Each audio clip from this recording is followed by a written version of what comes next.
Gente, grande ensino para a Igreja do Senhor vem hoje através das cartas do apóstolo Paulo.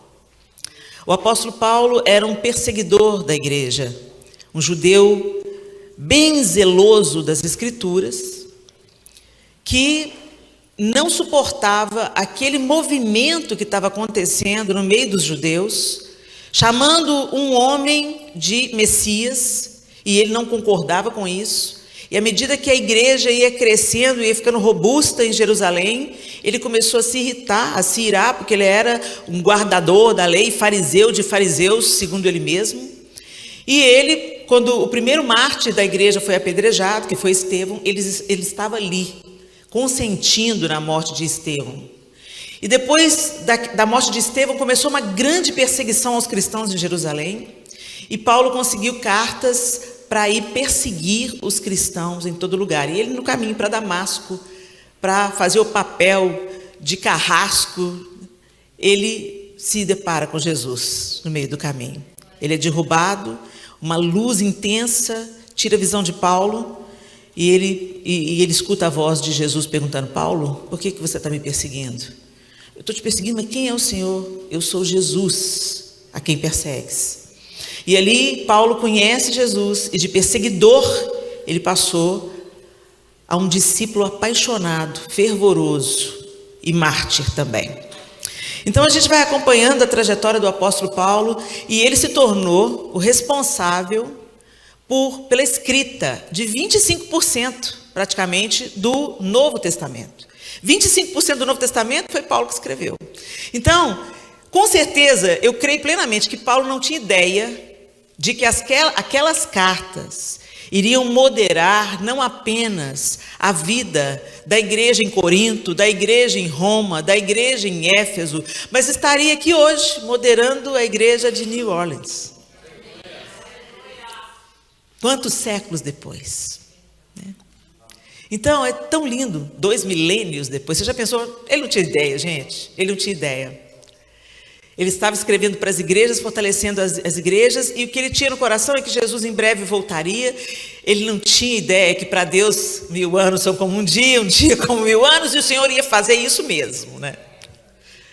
E aí uma carta que eu queria falar com vocês aqui hoje, um trecho de uma carta. Nós vamos ler a carta para os Efésios, no capítulo 5. Você pode já abrir a sua Bíblia, Efésios capítulo 5. E antes de ler aquilo que Paulo escreveu aos Efésios, eu quero só te contextualizar.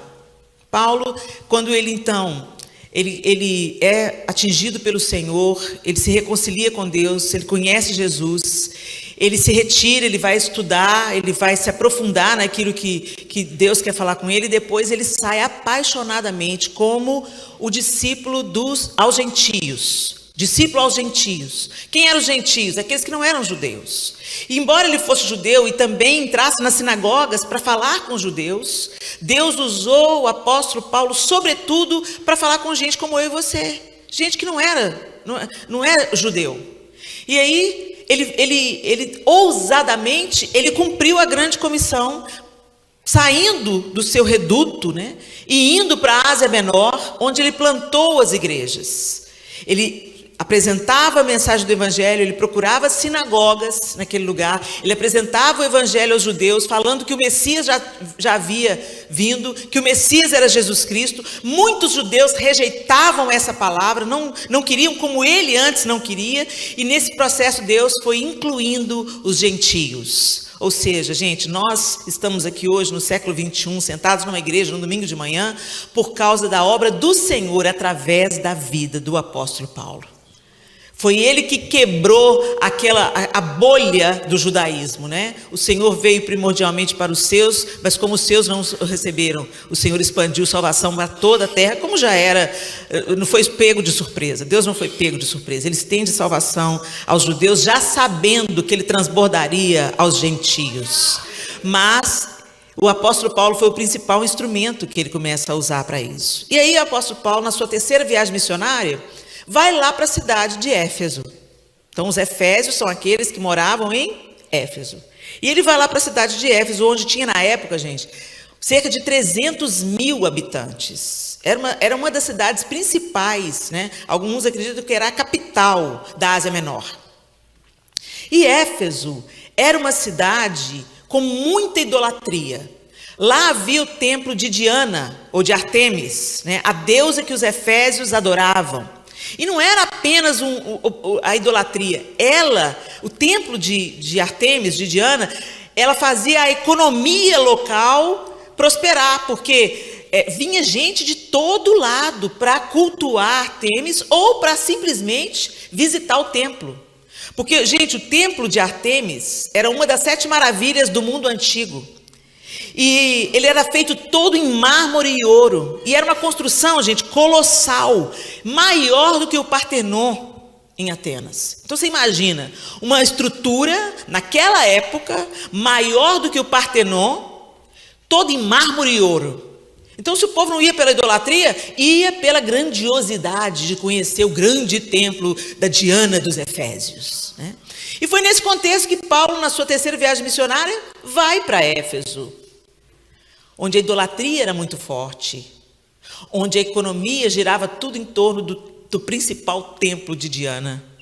Era uma cidade portuária, e a gente já sabe, nas cidades portuárias, o que acontece, né, gente? A prostituição é muito grande. Fora isso, era a cidade da Ásia Menor que praticava ocultismo.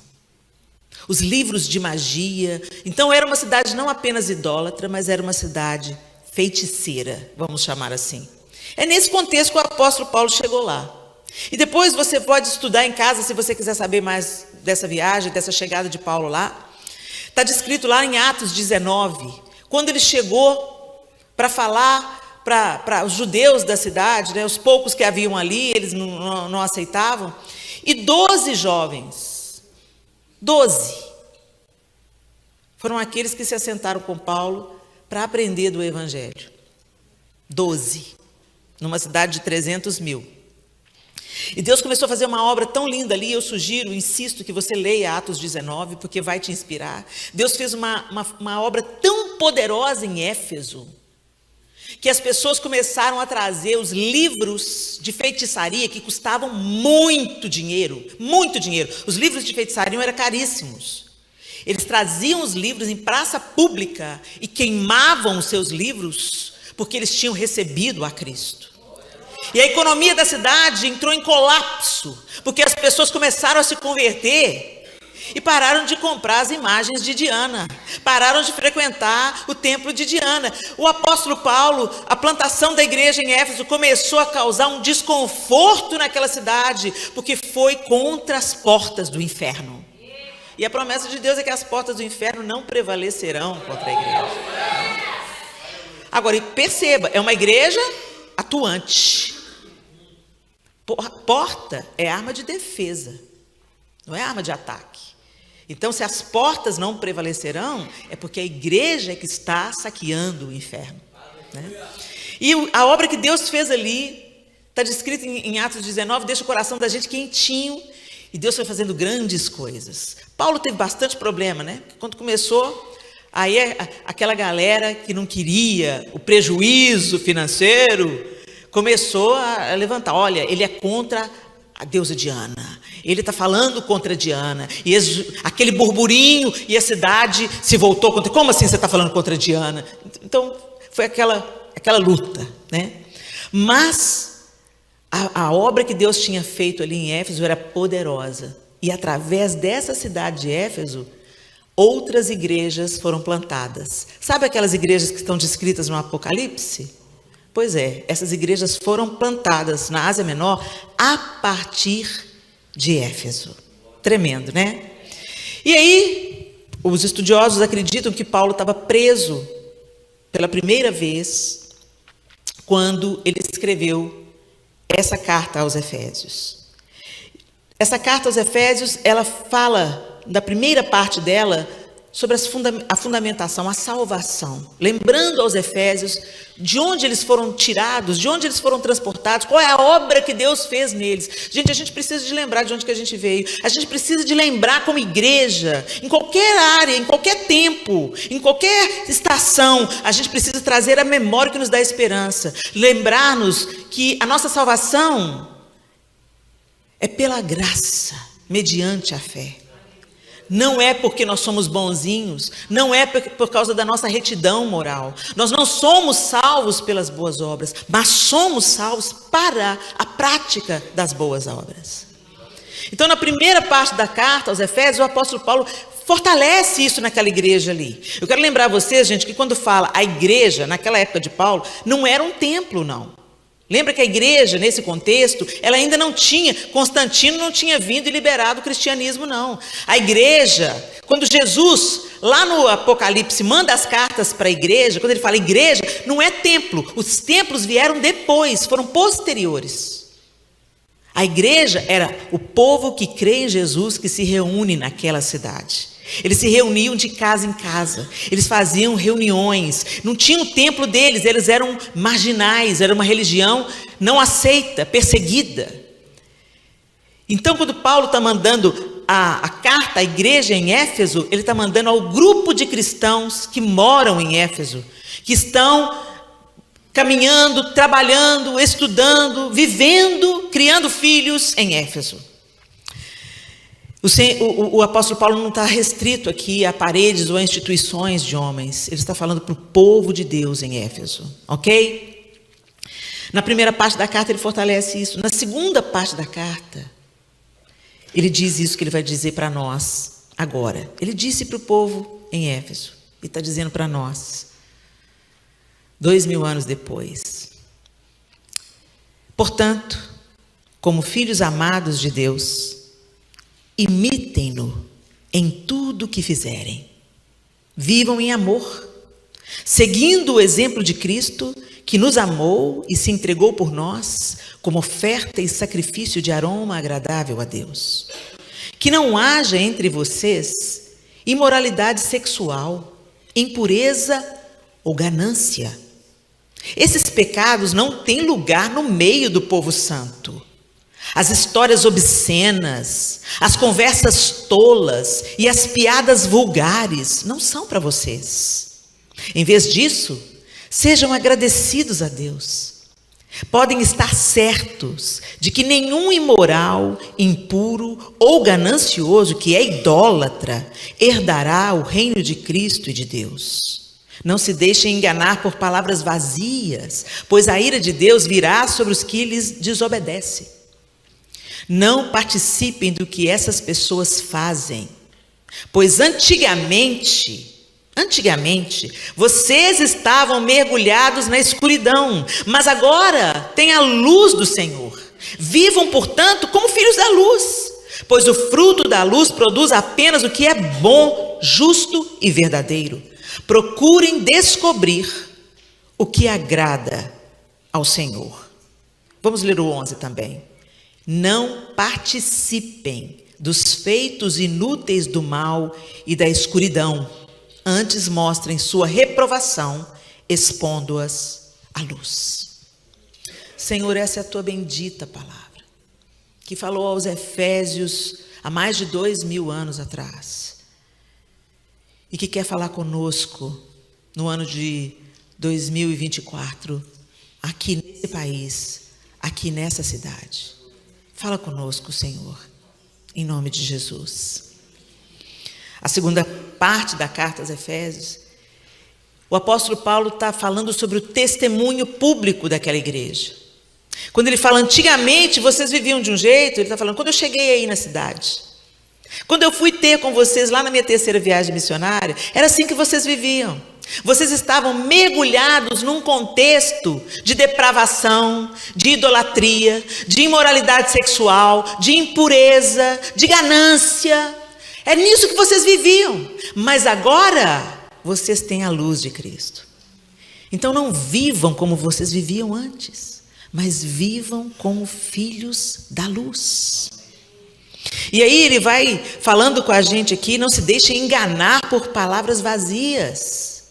E ele adverte, pois a ira de Deus virá sobre os que lhe desobedecerem. Ele vai advertindo, ele vai lembrando de como eles devem viver. E ele vai advertindo das consequências de não viver do modo digno de que foram chamados. E aí a gente traz isso para o nosso contexto aqui hoje. Nós também hoje vivemos num contexto de idolatria. Vivemos num contexto de ganância. Vivemos num contexto de prostituição. Gente, Hollywood normatizou o sexo antes do casamento. Normatizou. Nem se fala mais sobre isso. Nem nas igrejas americanas se fala sobre pureza. Porque se convencionou que isso ficou antigo. Gente, a palavra de Deus não é antiga. Ela é viva, ela é eficaz e ela nos protege. Mas a gente tem sofrido uma doutrinação, um discipulado, que não é o discipulado de Cristo para nós. Que não é o discipulado da palavra para nós. E em contrapartida, a gente consome muito a cultura entra pelos nossos olhos, a cultura está sendo ensinada para os nossos filhos na escola, a cultura está no entretenimento, no cinema, no teatro, na moda, nas roupas. A cultura desse século é amplamente difundida. Enquanto isso, você não abre a sua Bíblia que está em casa. Você não lê. Como nós esperaremos, meus irmãos, estar fortalecidos em Deus, se nós não conhecemos a Deus? Porque a maneira de nós conhecermos a Deus, seus atributos, seu caráter e sua vontade, é através de amplo e profundo conhecimento das Escrituras. A gente se assenta como família ao redor de uma TV, a gente pega pipoca e vê um filme, e eu não estou demonizando isso, mas o problema é que isso acontece. Mas se reunirem em torno da palavra de Deus, estudarem intencionalmente a palavra de Deus, isso não acontece. Ah, meus irmãos, se eu pudesse voltar atrás. Se eu pudesse ter meus filhos pequenos novamente. Eu teria feito muito mais. Porque às vezes a gente vai para a Bíblia, e o João lia a Bíblia com os meninos pequenininhos, até para eles irem para a escola. O João lia a Bíblia com eles. Ali antes deles saírem para a escola, o João lia a Bíblia, orava por eles e eles iam para a escola. Bacana, bacana. Mas a gente podia ter feito mais. Eu, como mãe, eu poderia ter provido o alimento físico e o alimento espiritual. Eu precisava discipular os meus filhos, porque eles estavam sendo discipulados na escola. Na igreja, eles vêm 1 ou 2 vezes por semana. Na escola, eles passam a maior parte de suas vidas. Nós estamos nos corrompendo com os deuses da terra, com os templos da terra. Nós estamos com os olhos fitos em mármore e ouro, em coisas colossais. E o Senhor nos chamou para a simplicidade, para compartilhar, para vivermos alegres, partir o pão, ter comunhão, e vivermos de acordo com a vontade de Deus. E como conheceremos a vontade de Deus? É por isso que o apóstolo Paulo escrevia as cartas. Eles precisam saber como eles têm que viver, porque eles são gentios, eles não conhecem ao Deus de Israel. Porque o judaísmo, gente, ele dá um fundamento à nossa fé. Tanto é que a Torá, os profetas, são parte da nossa Bíblia. Então, eles dão o fundamento da fé. Então, os judeus sabiam quem era Deus, de onde Deus tinha tirado o seu povo, por que Deus constituiu o seu povo, que o Messias viria do seu povo. Então, aqueles que eram judeus e se converteram a Jesus Cristo, eles já sabiam como viver a vida. Eles eram guardadores da lei. E eles sabiam que, embora Jesus tivesse cumprido toda a lei, eles deveriam viver de forma digna. Tanto é que teve um bafafá lá, porque os judeus começaram a olhar para os gentios que estavam se convertendo e queria que eles circuncidassem também. E Paulo falou, não, gente, não é assim não, eles são gentios, vocês são judeus, circuncida e tal. Mas aqui, a salvação é suficiente, o que Jesus fez é suficiente, não precisa de circuncidar o povo, eles precisam circuncidar o coração. Eles precisam ter o coração circuncidado. Eles precisam ter a marca de Deus, que eles são de Deus, no coração deles, porque isso vai transbordar para a vida. Gente, a gente manifesta do que a gente está cheio, não é? E aí a gente olha para esse contexto e o apóstolo Paulo está ali, ó. Os gentios se converteram, então deixa eu escrever as cartas para os gentios em Roma, para a igreja em Éfeso, para a igreja em Corinto, que também era um contexto bem conturbado, né? Todas aquelas igrejas ali, aquelas cidades da Ásia Menor, gente, era todo mundo, ninguém era judeu ali não, tinha judeus que moravam lá, claro, mas a maioria era gentílica, as pessoas não conheciam a Deus, tinham vários deuses, absorveram os deuses romanos, a religião romana, a grega, eles eram fortemente influenciados pela cultura grega, então alguém tinha que ensinar.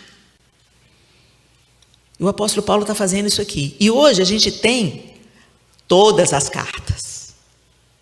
A gente tem acesso a todo o ensino dos judeus e do cristianismo.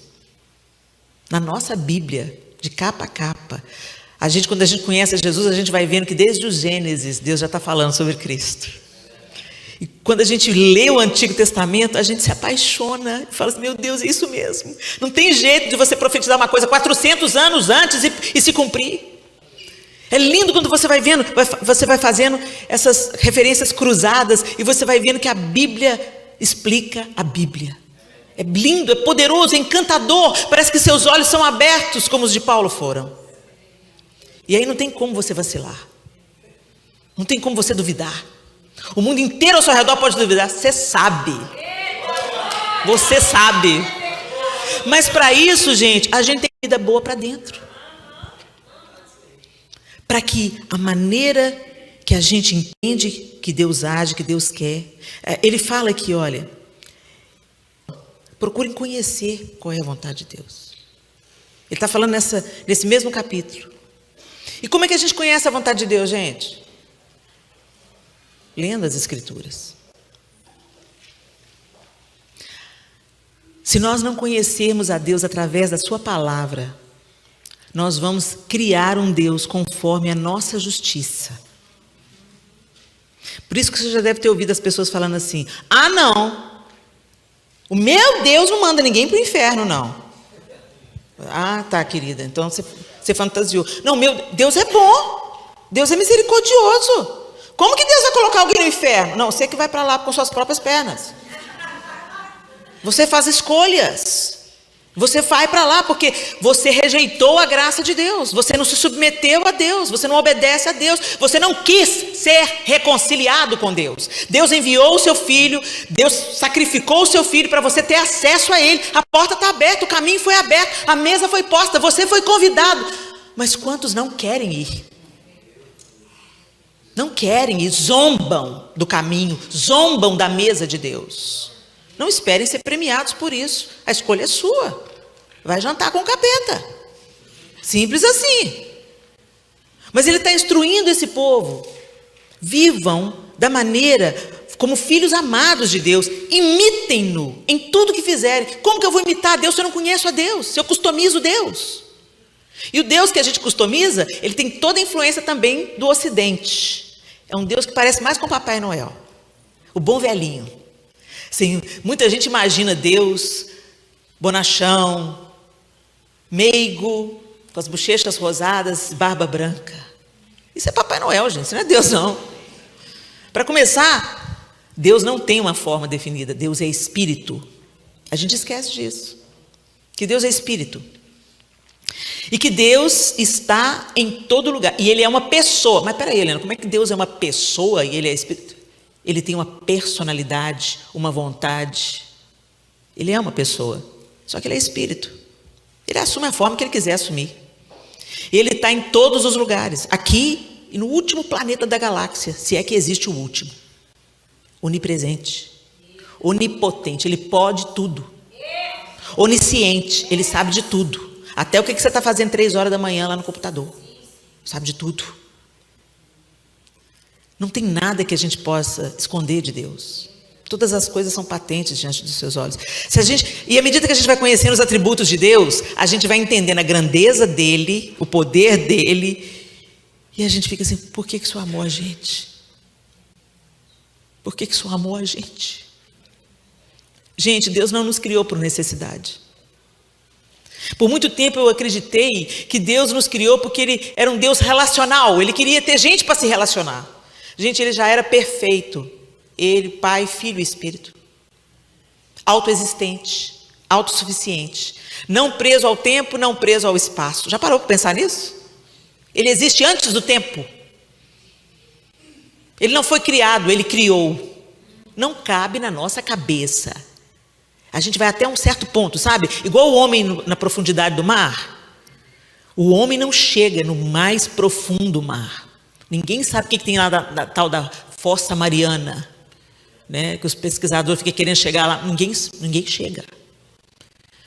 Não tem como a gente chegar na profundidade de Deus, gente. Mas em nome de Jesus, gente, compra uma roupa de mergulho, faz um curso e vai. Sai da praia. Vamos sair da praia, gente. Vamos mergulhar em Deus. A gente canta muito, ô Senhor, nós queremos o Senhor de novo. Nós queremos. Eu fico imaginando Deus falando assim, eu estou aqui. Eu abri o caminho. Dei a chave de casa. Vem. Entra na minha presença. Entra no Santo dos Santos. Entra em comunhão comigo. Me conheça. O que Deus tinha para fazer, gente, Ele já fez. Ele nos deu seu Filho, Ele nos deu o Espírito Santo, que nos convenceu da justiça, do pecado, do juízo, e Ele nos deu a sua palavra.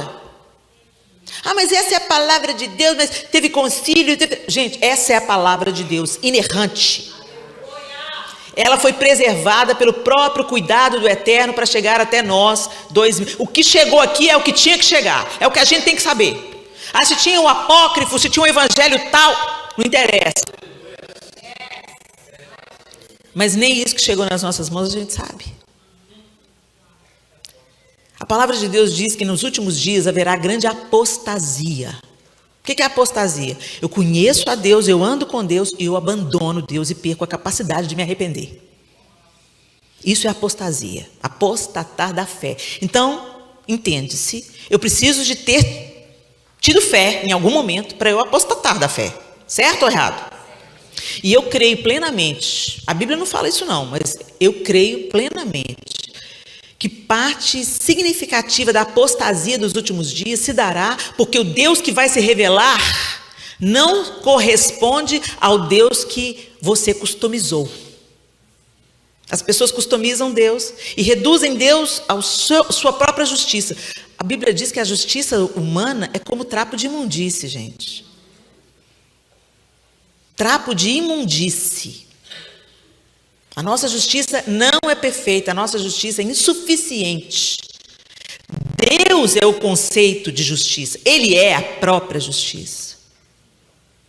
A gente lembra muito da injustiça de Deus quando às vezes o Senhor está moendo a gente. A gente acha que Ele é injusto. Mas a gente ama a justiça de Deus quando Jesus toma o nosso lugar na cruz, né? Quando é para nos absolver, pode matar Jesus, Pai. Agora, quando é para Ele me matar, para outro ser salvo, aí não. Eu tenho que abrir mão do que eu gosto? Não. Eu tenho que abrir mão dos meus prazeres? Não. Eu tenho que renunciar a mim mesmo? Não.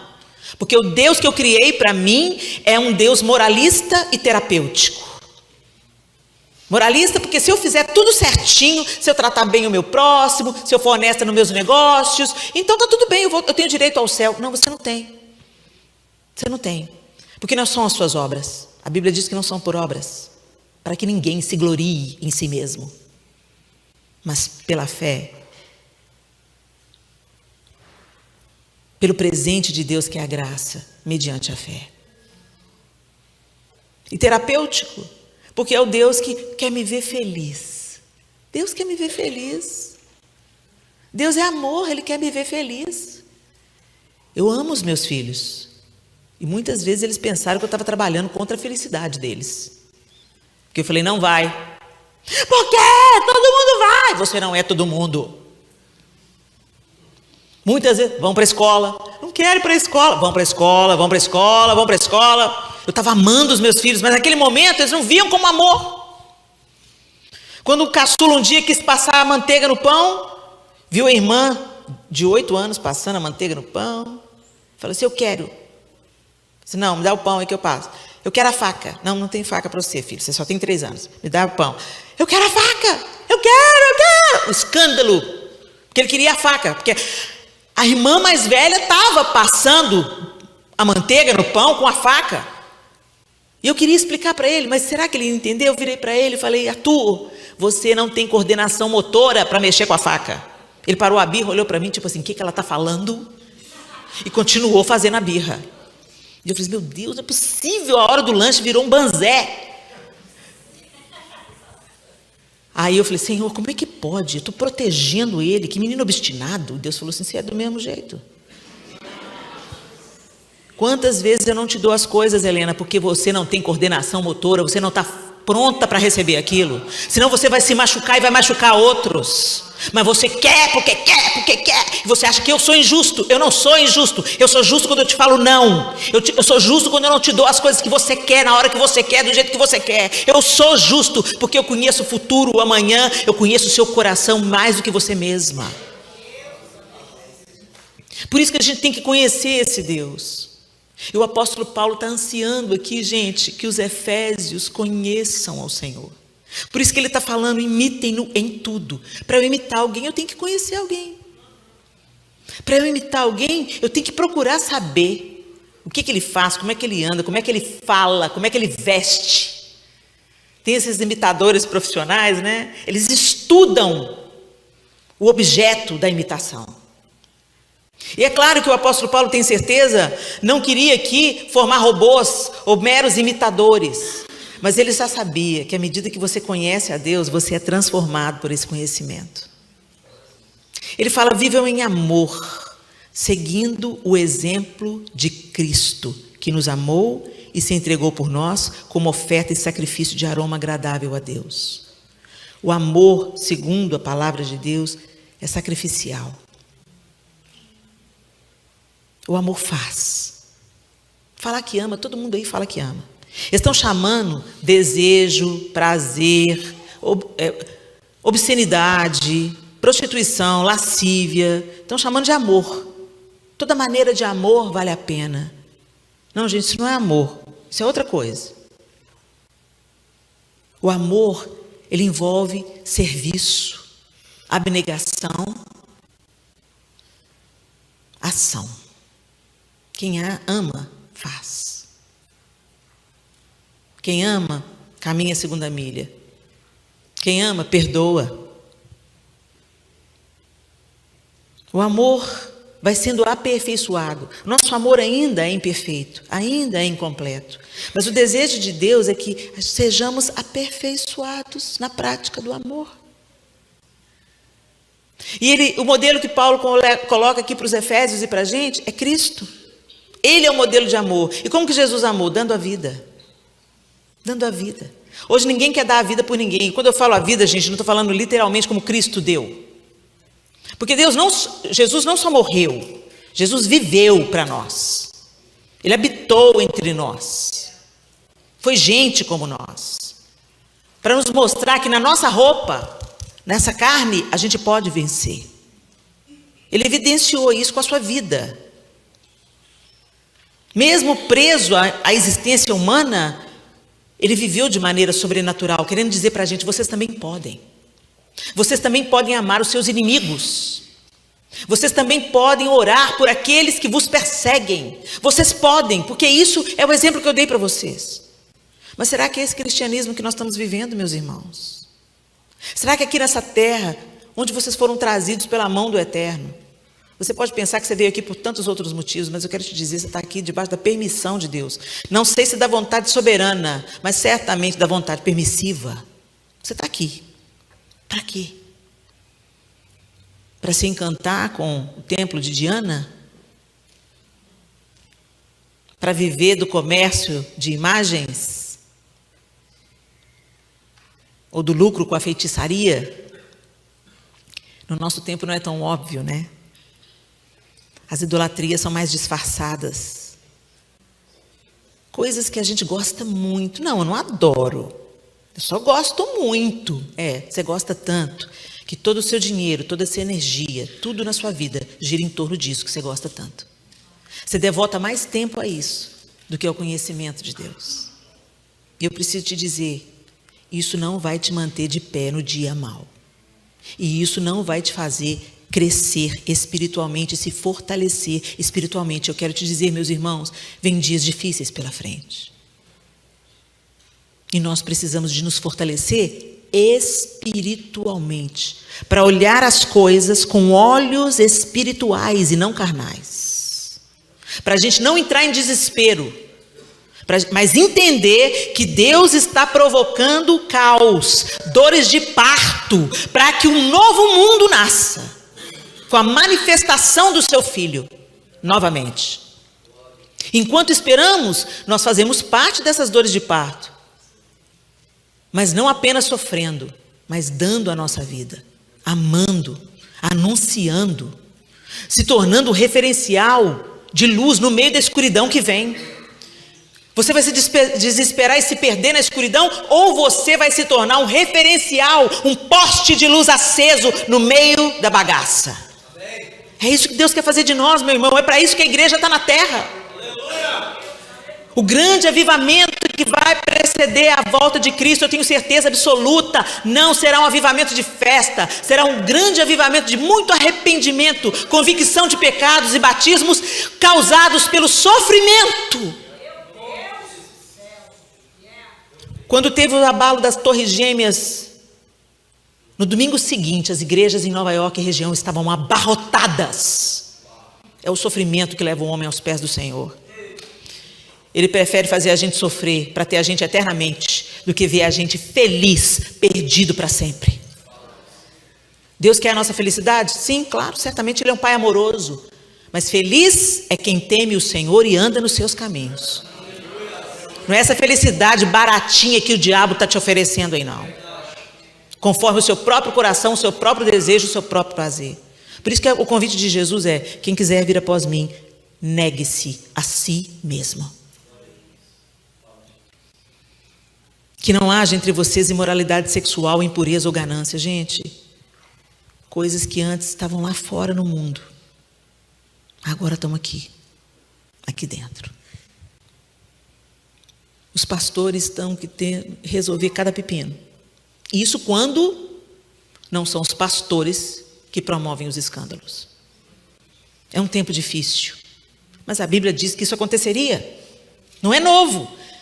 Então, quando você está lendo a Bíblia, você está conhecendo as profecias, você conhece o Deus que você serve e ama, você não se abala com nada, não.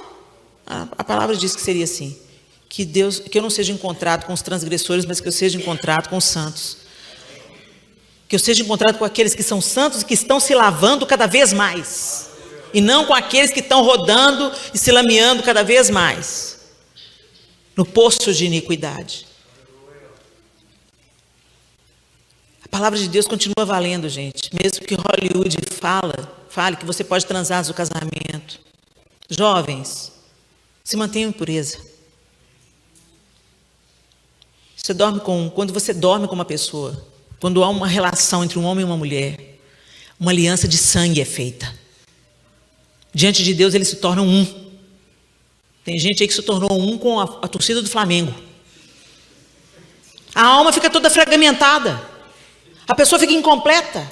Ela entra no casamento e tem um tanto de outras histórias dentro dela, um tanto de outras experiências dentro dela, um tanto de comparações dentro dela. Por quê? Porque a gente transgrediu. O Senhor colocou uma ordem nas coisas. Deixe o homem pai e mãe.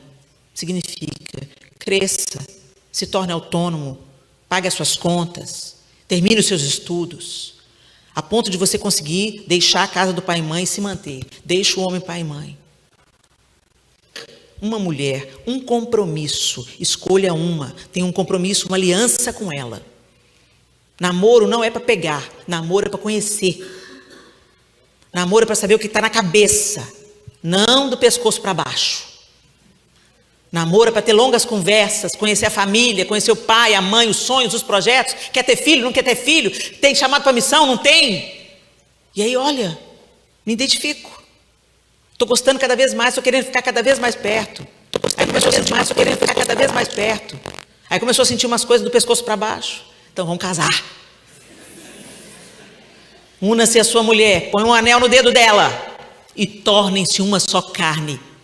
Isso fala da união sexual, depois de se unir a sua mulher diante de Deus. Mas a gente bagunçou a ordem toda. E o resultado está aí. Olha para esse mundo. Todo mundo quebrado. Um bando de zumbi. Dominados pelo álcool, pelas baladas, pelo... eu preciso de estímulo. Eu preciso. Me dá aí um energético com vodka. Sou feliz. Você não é feliz não, querido. Você é escravo do seu desejo, escravo do seu pseudo prazer. E enquanto Satanás te mantém aprisionado, você pensando que é livre, ele está destruindo você. Não importa viver o que Deus traçou para a gente viver. O caminho da obediência sempre será um caminho mais florido, mais digno. Eu não tenho medo de sair com o João para lugar nenhum. Eu não tenho medo de olhar nos olhos de nenhum outro homem. Quem tem história comigo é meu marido. E é isso que o Senhor deseja para nós, homens e mulheres. Isso é para homens e mulheres. Pureza é para homem também. Porque a alma do homem também fica fragmentada. Ah, Helena, mas aí já foi, meu filho. Aí já foi, você chegou tarde com essa palavra. Não há nada que o sangue de Jesus não purifique. Os efésios viviam aqui de uma maneira torpe, gananciosa, idólatra, promíscua. Quando ele fala, antigamente vocês estavam mergulhados na escuridão, mas agora têm a luz do Senhor, então vivam conforme a luz. Ajeitem.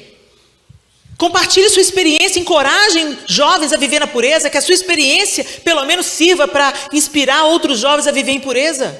Aguenta firme aí. Deus vai te honrar. Verso 10, gente. Procurem descobrir o que agrada ao Senhor. Como é que a gente vai descobrir? Lendo as Escrituras. O que o Senhor gosta? O que o Senhor não gosta? Procurem descobrir. Porque vocês estavam antes envolvidos com tanta coisa errada, era comum para vocês.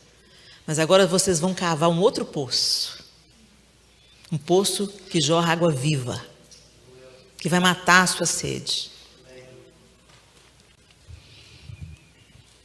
Vivam, portanto, como filhos da luz, diz o verso 8, a segunda parte do verso 8. Pois o fruto da luz produz apenas o que é bom, justo e verdadeiro. Se você se alimenta de Deus, se você se abre para Deus trabalhar em você, Ele produzirá frutos de justiça.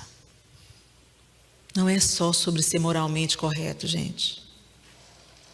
O moralmente correto, ele tem que ser motivado por um coração transformado.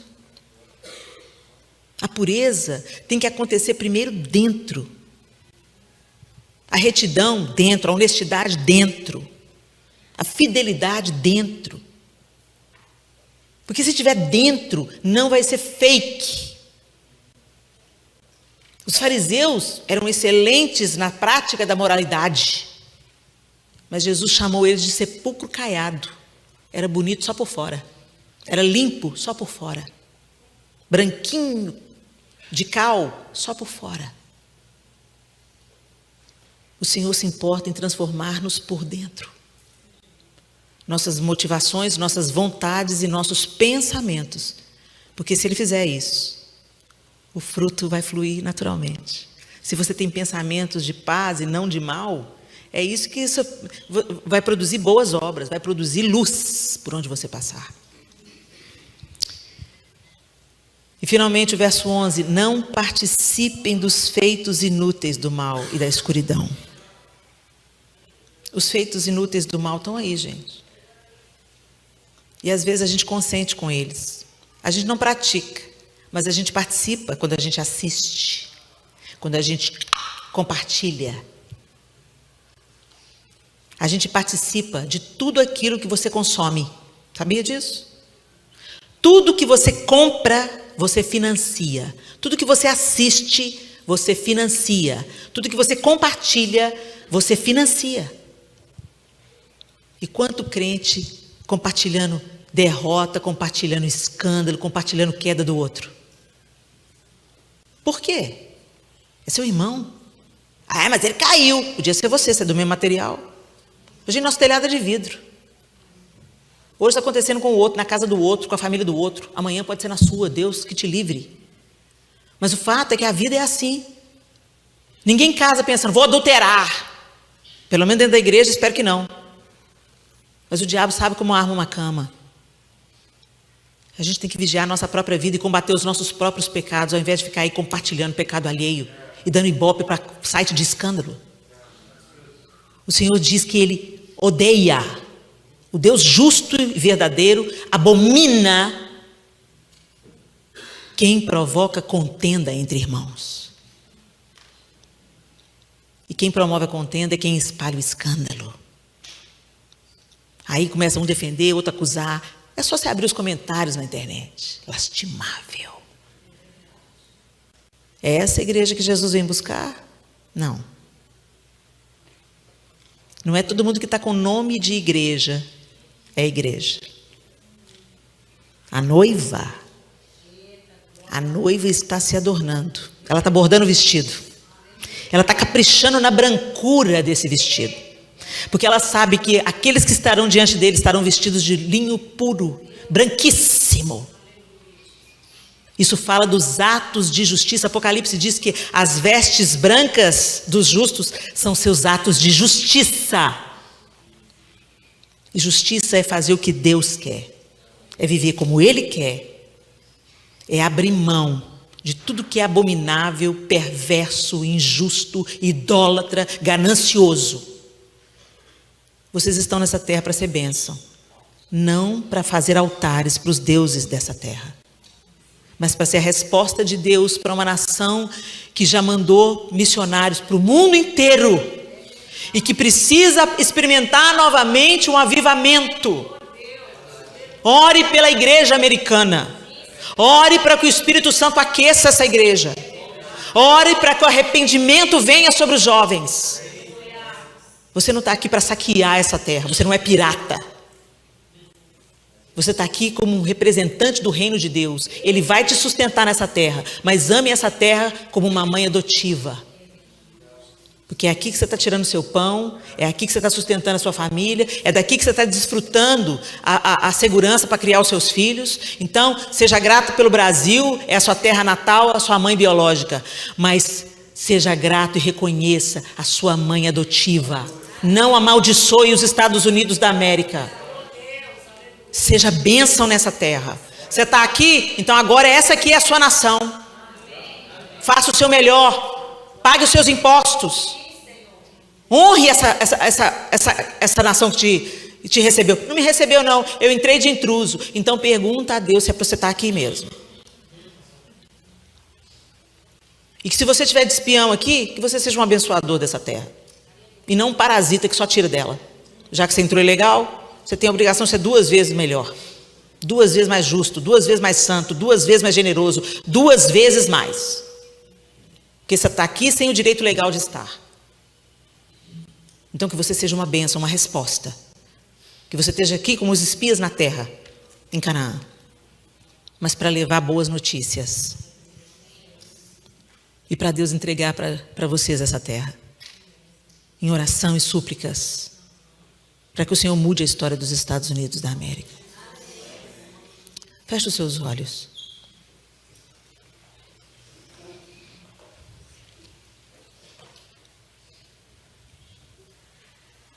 Desperte você que dorme. Desperte você que dorme. Nós somos tão levados pelas circunstâncias ao nosso redor. Escrevendo aos Romanos, o apóstolo Paulo instrui: não entrem na forma de pensamento desse mundo. Não pensem como o mundo, não ajam como o mundo. Mas transformai-vos pela renovação do seu entendimento. Deixa Jesus mudar seu cérebro, suas opiniões, suas ideias, para que você experimente a boa, perfeita e agradável vontade de Deus. Quantas vezes, meus amados irmãos, nós não experimentamos a boa, perfeita, agradável vontade de Deus porque estamos conformados a esse mundo. Fomos moldados na forma desse mundo, falamos como esse mundo, cantamos como esse mundo, vestimos como esse mundo, conversamos como este mundo. Construímos altares para as coisas, para os objetos, para o consumo.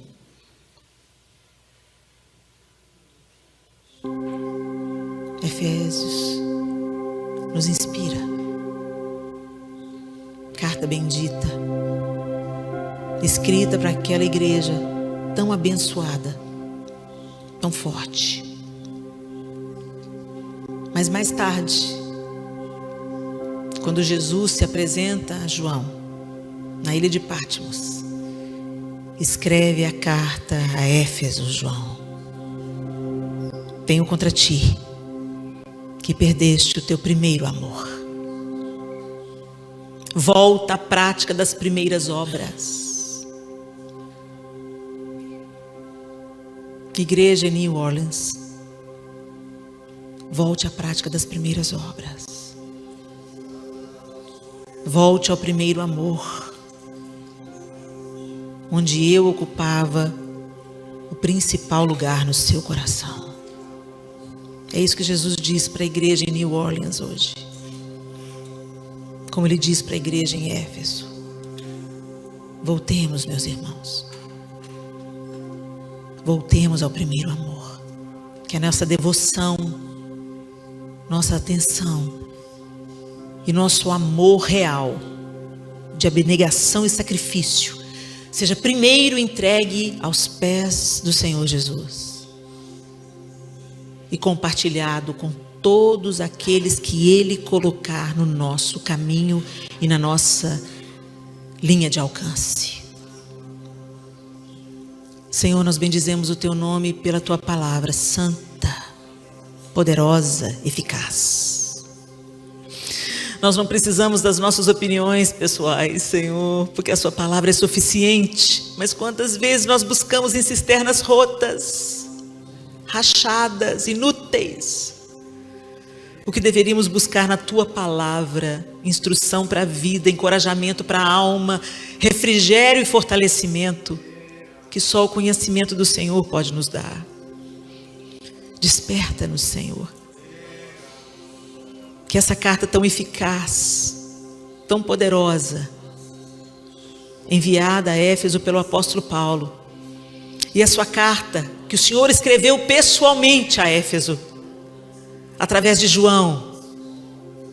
O Senhor ditou a carta para o João, Jesus.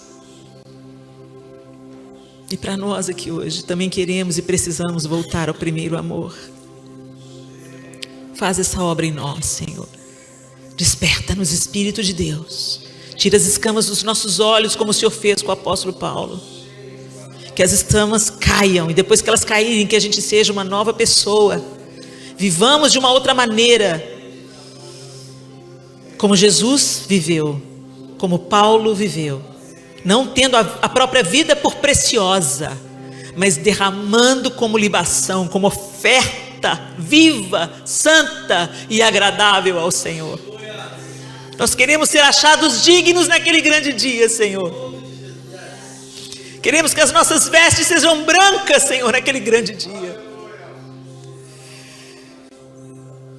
E durante as dores de parto que vão anteceder aquele grande dia, que nós sejamos luz no meio da escuridão. E que o Senhor nos sustente de pé, Senhor, olhando para as coisas do alto e confiando no Senhor pela Tua graça e misericórdia. Em nome de Jesus Cristo. Amém e amém.